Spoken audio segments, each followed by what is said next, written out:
जय हिंद दोस्तों, रक्षित खन्ना के इस चैनल में आपका स्वागत है। दोस्तों, आज के इस वीडियो में मैं आपको कुछ महत्वपूर्ण जानकारियां दूंगा और दोस्तों ये जानकारियां जुड़ी हैं आपके वेलफेयर से रिलेटेड।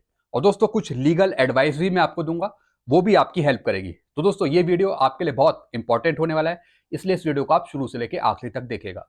वीडियो में आगे बढ़ने से पहले एक छोटी सी गुजारिश कर रहा हूं, अगर आप पहली बार मेरा चैनल देख रहे हैं या फिर ये वीडियो देख रहे हैं तो आप मेरा चैनल सब्सक्राइब भी कर सकते हैं, जिसका नाम है रक्षित खन्ना, क्योंकि ऐसी जानकारियां अक्सर आपको मिलती रहती है इस चैनल के माध्यम से। दोस्तों सबसे पहली जानकारी मैं आपको दूंगा स्पर्श में डेटा करेक्शन को लेकर।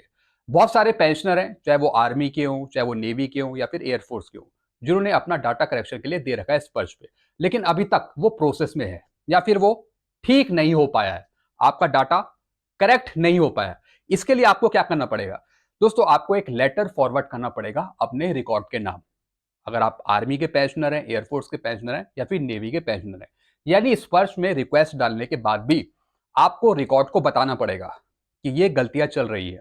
चाहे डेट ऑफ बर्थ हो, चाहे आपका नाम हो, चाहे रैंक हो, चाहे इनिशियल रैंक हो, डेट ऑफ एनरोलमेंट हो, कुछ भी हो, अगर डाटा आपका स्पर्श में गलत है तो उसको सही करने के लिए आपको रिकॉर्ड को भी बताना पड़ेगा, क्योंकि रिकॉर्ड आपका सारा कुछ काम देखता है, वो ही वेरिफिकेशन करता है।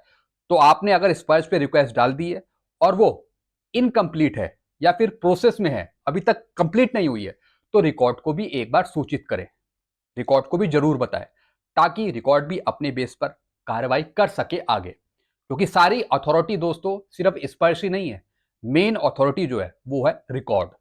तो रिकॉर्ड को भी आप जरूर लेटर डालें अगर कुछ भी डाटा आपका करेक्ट नहीं हो पाया है स्पर्श पे। ये आपकी हेल्प करेगा दोस्तों, एक बार आप करके देखिए। दूसरी जानकारी मैं आपको दूंगा डीएडीआर के बारे में। जैसा आपको पता है भारत सरकार द्वारा डीएडीआर अप्रूव हो गया, कितना 50%।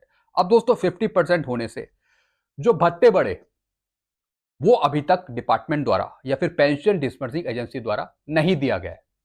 तो दोस्तों भारत सरकार ने जैसे ही अपना लेटर निकाला था डीएडीआर पे, उसी के बेस पर कई डिपार्टमेंट ने अपने लेटर निकाले कि डीए 50% या फिर डीआर 50% हो गया है। अब जो भी भत्ते हैं, चाहे वो पेंशन के रूप में हो, चाहे फिर वो किसी दूसरे के रूप में हो, तो वो पेंशनर को, कर्मचारियों को दिया जाए बिना कोई लेट लतीफी के।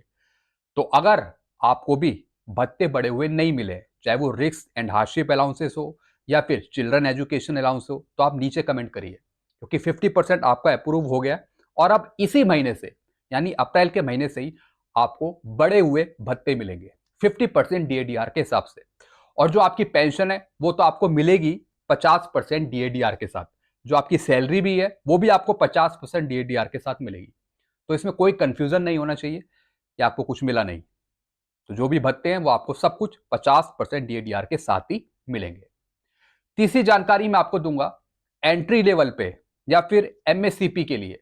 जी हाँ दोस्तों, अगर आपको एंट्री लेवल पे का एरियर लेना है तो आप कार्रवाई करेंगे अपने रिकॉर्ड से।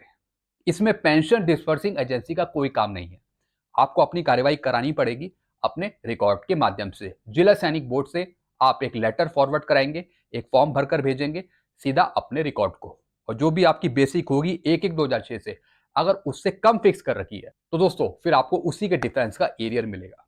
तो ये कार्रवाई होगी आपके रिकॉर्ड से। एमएससीपी लेनी है, इसकी भी कार्रवाई आपके रिकॉर्ड से होगी। पेंशन डिस्बर्सिंग एजेंसी का इसमें कोई काम नहीं है।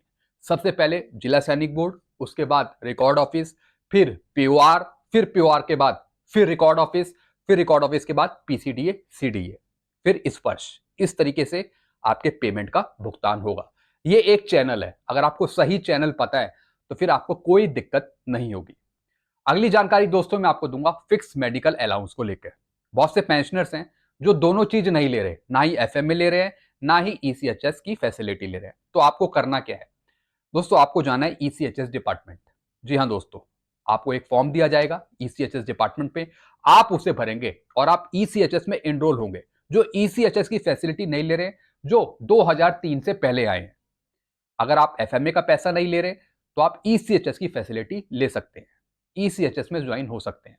चाहे तो आप ऑनलाइन अप्लाई कर दीजिए या फिर आप ईसीएचएस डिपार्टमेंट भी जा सकते हैं, आपको नया कार्ड मिल जाएगा और आप ईसीएचएस की फैसिलिटी अवेल कर सकते हैं।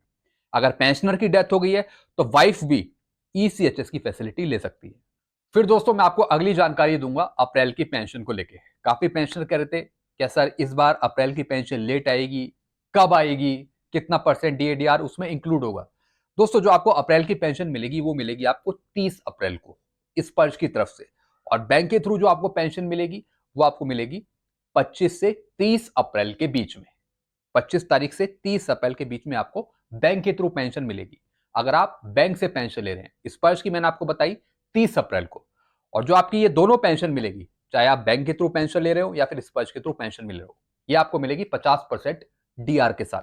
50% डीआर के साथ आपको पेंशन मिलेगी। अगली जानकारी दोस्तों मैं आपको दूंगा स्पर्श पेंशन सॉफ्टवेयर को लेके। काफी पेंशन कह रहे थे कि सर हमारा माइग्रेशन तो हो गया स्पर्श पे, तो क्या स्पर्श कभी गलतियां करता है 1 रुपए, 2 रुपए, 3 रुपए, 4 रुपए की? दोस्तों स्पर्श एक पेंशन सॉफ्टवेयर है, उसमें 0.5 की गलती होती है, 0.1 की गलती होती है, क्योंकि वो सॉफ्टवेयर के थ्रू ही आपको पेंशन दी जा रही है। हमने भी एक पेंशन पोर्टल बनाया तो उसमें भी कई गलतियां होती हैं। अगर आप उसे मैनुअल तरीके से देखें तो दोस्तों मैनुअल तरीका एक सही काम कर सकता है आपके लिए, लेकिन जहां टेक्निकली बात आती है जैसे स्पर्श हो गया या फिर पेंशन सॉफ्टवेयर हो गया, तो उसमें कुछ गलतियां हो सकती है 1 रुपए की, 2 रुपए की, 3 रुपए की, क्योंकि दोस्तों ये सब फीड करा जाता है। अब इसमें एग्जैक्ट कैलकुलेट करना स्पर्श के लिए दिक्कत हो रही है कि एग्जैक्ट वही अमाउंट या फिर वही पेंशन या फिर वही एरियर देने। लेकिन दोस्तों कहीं ना कहीं टेक्निकल फॉल्ट्स भी हैं पीछे से। अगर इन टेक्निकल फॉल्ट्स को नहीं सुधारा गया तो आपका छोटा छोटा पैसा सरकार के पास जाता है, स्पर्श के पास जाता है, तो इसलिए इसको सुधारना बहुत जरूरी है। हमने भी एक पेंशन सॉफ्टवेयर बनाया जिसमें 1-2 रुपए की गलती, 3-4 रुपए की गलतियां हैं, लेकिन हम उसे मैनुअली ठीक कर देते हैं पीछे से। मैनुअली अगर हम ठीक करते हैं तो फिर पेंशनर्स को सही हक मिल पाता है। तो ऐसे ही स्पर्श को काम करना पड़ेगा। जो भी स्पर्श में छोटी छोटी गलती आ रही है, चाहे वो पैसे की हो चाहे वो रुपए की हो, तो उसमें सुधार करना बहुत जरूरी है। नहीं तो दोस्तों ये आगे चलकर फिर दिक्कत खड़ी कर सकता है पेंशनर के लिए या फिर फैमिली पेंशनर के लिए। फिर दोस्तों अगली जानकारी मैं आपको दूंगा नॉट पे सर्टिफिकेट की। दोस्तों आपने OROP 2 के एरियर के लिए या फिर सर्कुलर 568 के एरियर लेने के लिए आपने एनपीसी भेजा होगा स्पर्श के पास, पीसीडी के पास। दोस्तों वो आपका एनपीसी वहां पर पहुंच गया है, उसका ऑडिट हो रहा है। जब ऑडिट सक्सेसफुली हो जाएगा तब ये पता लग जाएगा कि उसमें कितना पेमेंट आपको दिया जाना है, तो फिर आपके खाते में पेमेंट आ जाएगा। उसका भी दोस्तों ऑडिट होता है। जो भी आपके एनपीसी वहां पे जाते हैं स्पर्श पीसीडी के पास, सही से ऑडिट उसे किया जाता है। देखा जाता है कि जो बैंक सीपीपीसी ने नॉट पे सर्टिफिकेट बनाया क्या वो ठीक बनाया या गलत बनाया। जब स्पर्श या फिर पीसीडीए सब कुछ ऑडिट कर लेता है तब आपका पेमेंट का भुगतान होता है। लेकिन एक चीज है, स्पर्श यहाँ पे बहुत ही लेट लतीफी कर रहा है। कितने महीने हो गए, कितने साल हो गए, वो एनपीसी स्पर्श के पास ही पड़ा है। अभी तक उसका सही से ऑडिट भी नहीं हो पाया, ना ही आपके खाते में पेमेंट आ पाया है। तो ये एक दुखद बात है। तो मैं अपने वीडियो के माध्यम से ये गुजारिश करूंगा कि जितने भी नॉट पे सर्टिफिकेट स्पर्श पीसीडी के पास पहुंचे हैं वो सारे क्लियर हो जाए और आपको आपका हक मिल जाए। जो भी आपका पैसा हो, चाहे वो OROP 2 के एरियर का हो चाहे वो सर्कुलर 568 के एरियर का हो। तो दोस्तों यही जानकारियां थी जो मैं आपको इस वीडियो में समझाने आया था।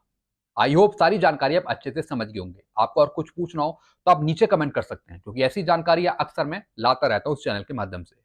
तो दोस्तों ये वीडियो जो मेरा था ये एक लीगल एडवाइस पे था। कुछ मैंने आपको एडवाइस दी है आपके वेलफेयर से जुड़ी हुई, ताकि आपको कोई नुकसान ना हो। वीडियो आपको अच्छा लगता है वीडियो को लाइक करें और चैनल को सब्सक्राइब कर सकते हैं। Thank you so much.